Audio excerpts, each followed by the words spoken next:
Alright, so in this video lecture we are gonna revise about photorespiration and why it occurs, how it occurs, and why is it necessary. So first we need to understand that it is not necessary in the plants. The plants can survive without it because it is costly and reduces the sugar amounting to up to 25% and decreases photosynthesis for about 5%.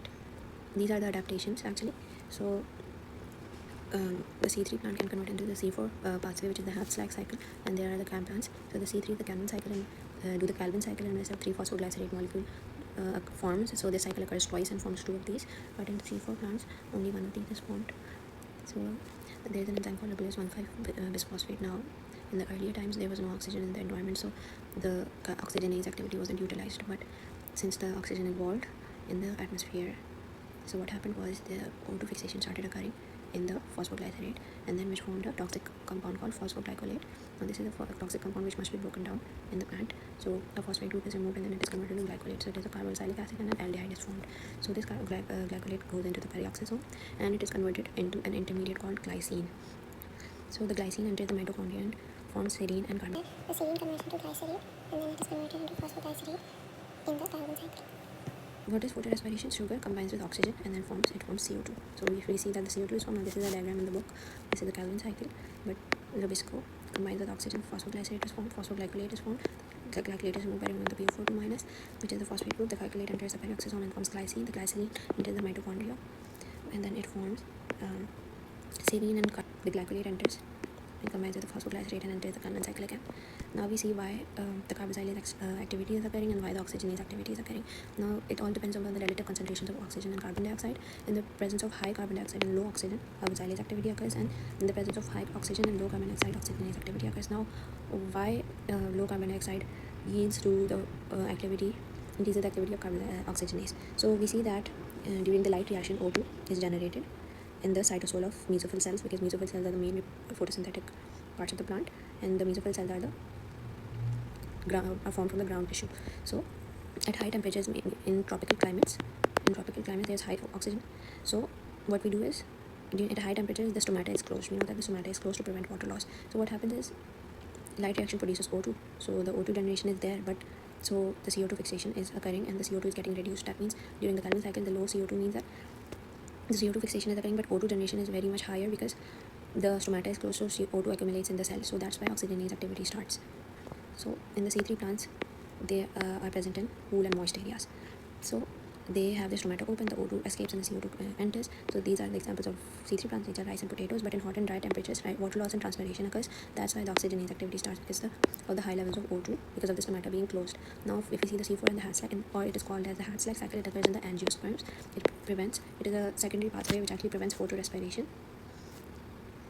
So what happens is so we know that the light reaction occurs in the thylakoids. Now if you see that this is the stomata, we have the CO2 entered over here. So what's going to happen is the CO2 is going to enter into the mesophyll cell. But due to high levels of O2 exposed to the surface, there's no rubisco in the mesophyll cells, and there's no photorespiration or Calvin cycle occurring right now. But during the C3 pathway, in the Calvin cycle, there's bundle sheet cells. Bundle sheet cells occurs in the bundle sheet cell. The Calvin cycle occurs in the bundle sheet cells. So carbon dioxide combines with phosphoenol pyruvate, the carbon dioxide, and through the enzyme called phosphoenol pyruvate carboxylase, it converts into oxaloacetate, which is a 4-carbon compound. That is why the C4 pathway is named after it. It's named as such because oxaloacetate is the first compound formed, which has 4 carbon atoms. So this enters into the mesophyll cells of the chloroplast and converts into malate through NADH, and then the malate enters into the bundle sheet cell through the plasmodesmata. In the bundle sheet cell, also all of these are occurring in the chloroplast of mesophyll and bundle sheet cell. So in the bundle sheet cell, the malate is converted into carbon dioxide. Now, as we know that carbon dioxide is fixed in the Calvin cycle, so the carbon dioxide enters into the Calvin cycle, and the malate is converted into phosphoglycerate and pyruvate. And in the mesophyll cells, the pyruvate is converted to phosphoenol pyruvate through ATP. So we know that deep within the leaf there is low O2 and high CO2 content.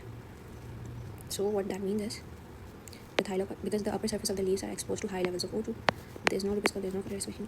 So the thylakoids with reduced photosystem 2, meaning their photolysis to produce O2 is less, because they are in the deep within the leaf, in the bundle sheet cell, they have thylakoids with reduced photosystem 2. Now the photosystem 2, in the photosystem 2, there's the photolysis of water. That means that if this is reduced, there's going to be no photolysis of water. That means there's going to be less oxygen and less oxygen there. So that's why in bundle sheet cell, the carbon dioxide activity, the Calvin cycle is occurring over here. So if you see that C4 prevents photorespiration, it conserves water by closing stomata.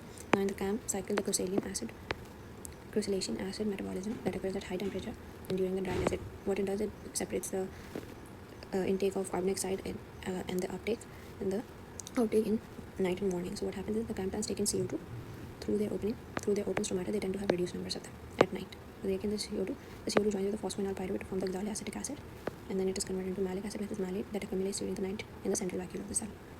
So in the morning, the stomata close, thus conserving moisture as well as reducing the inward diffusion of oxygen. The accumulated malic acid leaves the vacuole and broken down to release CO2, taken up in the light independent reactions, which is the C3 pathway. So the CO3. So this is the C3 pathway, which is occurring like so. Alright.